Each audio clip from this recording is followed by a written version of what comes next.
শান্তি ও ন্যায় প্রতিষ্ঠার ধর্ম হল ইসলাম। ইসলাম শ্রমিকদের প্রতি সুবিচারের নির্দেশ দিয়েছেন।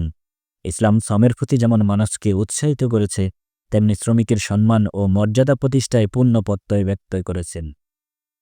পবিত্র কোরআনে ইরশাদ হয়েছে, অতঃপর নামাজ সমাপ্ত হলেই তোমরা পৃথিবীতে ছড়িয়ে পড়ো এবং আল্লাহর অনুগ্রহ তালাশ করো। সহিহ বুখারী শরীফে এসেছে, নিজ হাতে উপার্জিত শ্রমের আহার সমূহ হইতে উত্তম আহার আর কেউ কখনো গ্রহণ করেনি। সর্বকালের সর্বশ্রেষ্ঠ নবী হযরত মুহাম্মদ সাল্লাল্লাহু আলাইহি ওয়াসাল্লাম শ্রমিক ও শ্রমজীবী মানুষকে অত্যন্ত সম্মানের দৃষ্টিতে দেখতেন। কারণ যারা মানুষের সুখের জন্য মাথার ঘাম পায়ে ফেলে নিজেদের তিলে তিলে নিঃশেষ করে দেয়, তারা তো মহান আল্লাহর কাছেও মর্যাদার অধিকারী। শ্রমের মর্যাদা বোঝাতে গিয়ে রাসূল সাল্লাল্লাহু আলাইহি ওয়াসাল্লাম ইরশাদ করে বলেন, কারো জন্য নিজ হাতে উপার্জন অপেক্ষা উত্তম আহার্য আর কিছুই নেই।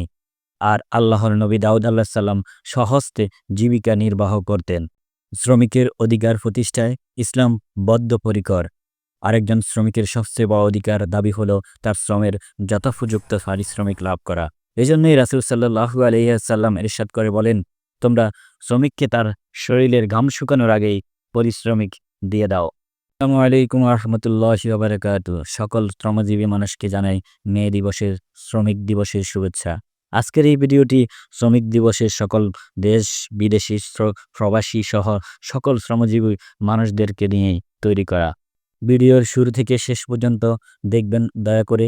ভিডিওর প্রত্যেকটি অংশে শ্রমজীবী কয়েকজন মানুষের সাথে কথা বলবো এবং তাদের দুঃখ দুর্দশা এবং কিছু তথ্য জানার চেষ্টা করব।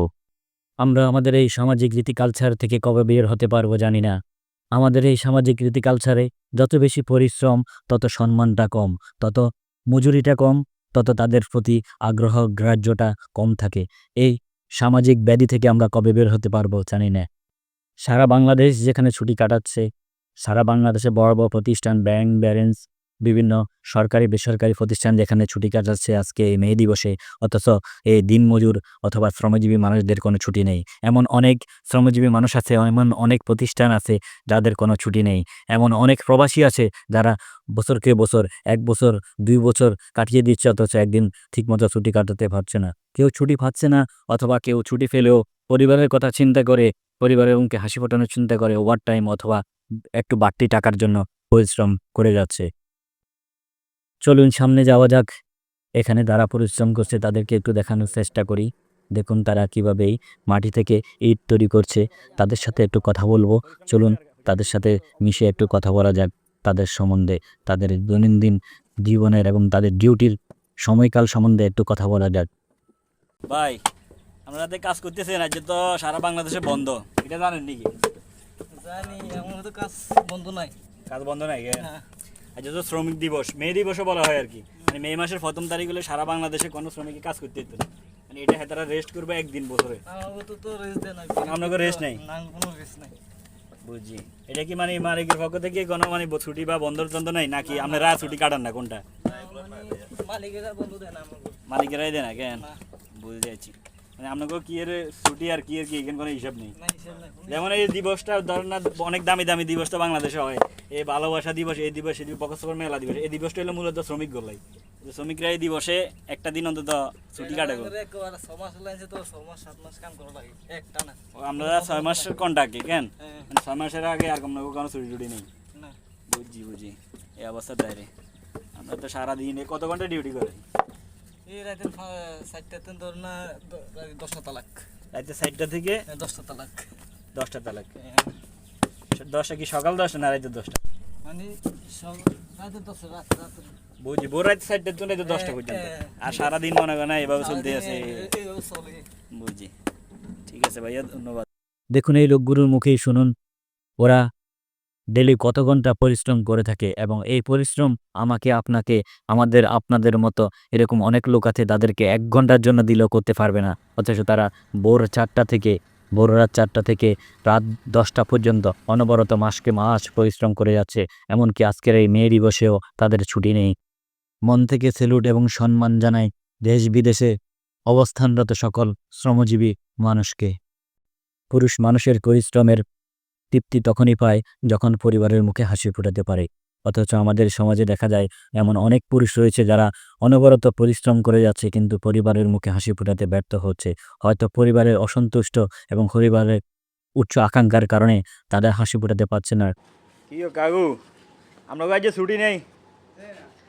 আজ তো মে দিবস, এটা জানেন নি? কোনো দিবস টিবস নাই, আজ তো সরকারি ছুটি সারা বাংলাদেশে, সারা বাংলাদেশে আঙুলাই নাই, শ্রমিকের গরলাই সারা বাংলাদেশে ছুটি। আঙুলাই আল্লাহ রানো আপনাকে ছুটি নেই কেন? এই কোম্পানি মানে মানে শুধু কি আপনাকে না, পুরো ফিল্ডের কারো ছুটি নেই? কেয়ারে নাই দেখে এই অবস্থা কেন? যে একটা পুরুষ কত শত পরিশ্রম করে ও টাকা উপার্জন করে শুধুমাত্র পরিবারের মুখে হাসি ফোটানোর জন্য। এই পরিশ্রমিক মানুষগুলোকে না দেখলে আপনারা বুঝতেই পারবেন না, উপলব্ধি করতে পারবেন না। যারা আপনারা মহিলারা অথবা পরিবারের অন্যান্য সদস্যরা যারা এই ভিডিওটি দেখছেন, তারা অবশ্যই আজ থেকে প্রতিটি পুরুষকে, প্রতিটি পরিশ্রমী পুরুষকে, শ্রমজীবী পুরুষকে সম্মানের সহিত দেখবেন। বাংলাদেশে এমন হাজারো ইটভাটা রয়েছে এবং অন্যান্য কর্ম এবং শ্রম প্রতিষ্ঠান রয়েছে। প্রত্যেকটা মানুষই শ্রমের সাথে জড়িত, কেউ না কেউ একটা না একটা পরিশ্রমের সাথে জড়িত। আর আজকের ভিডিওটি প্রত্যেকটি শ্রমজীবী মানুষের জন্য, সেটা হোক দেশি কিংবা বিদেশি, আমার বাংলাদেশি অথবা প্রবাসী সকলদের জন্য। আর ভিডিওটি যদি ভালো লাগে অবশ্যই সকল শ্রমজীবী মানুষরা যারা পরিশ্রম করে যাচ্ছেন অনবরত, আপনাদের পরিবারের সদস্যের কাছে অবশ্যই ভিডিওটি শেয়ার করে দিয়ে দিবেন। আত্মীয় স্বজনদের কাছে, পরিবারের সদস্যের কাছে, সন্তানদের কাছে, ভাইদের কাছে, বোনদের কাছে ভিডিওটি শেয়ার করে দেখাবেন কেমন হাড় ভাঙা পরিশ্রম করে আপনারা টাকা উপার্জন করেন। তাহলে তারা আপনাদের পরিশ্রমের মূল্যটা বুঝবে অন্তত। আমার এই ব্লগ ভিডিওটি যদি ভালো লাগে, মে দিবস উপলক্ষে যে ব্লগ ভিডিওটি তৈরি করেছি যদি ভালো লাগে অবশ্যই ভিডিওটি লাইক, কমেন্ট এবং শেয়ার করে দেবেন। এবং আমার এই পেজে আরও অনেক ভিডিও রয়েছে বিভিন্ন ভিন্ন ভিন্ন বিষয় নিয়ে, এবং ভবিষ্যতে ইনশাআল্লাহ আরও অনেক বিষয় নিয়ে, সামাজিক অনেক বিষয় নিয়ে এবং অনেক পর্যটন এরিয়ার বিষয় নিয়ে ভিডিও আপলোড করা হবে। যদি ভালো লাগে আমার পেজটি ফলো দিয়ে রাখুন। ধন্যবাদ, ভালো থাকবেন। নতুন কোনো ভিডিওতে আবার দেখা হবে। আসসালামু আলাইকুম ওয়া রাহমাতুল্লাহি ওয়া বারাকাতুহু।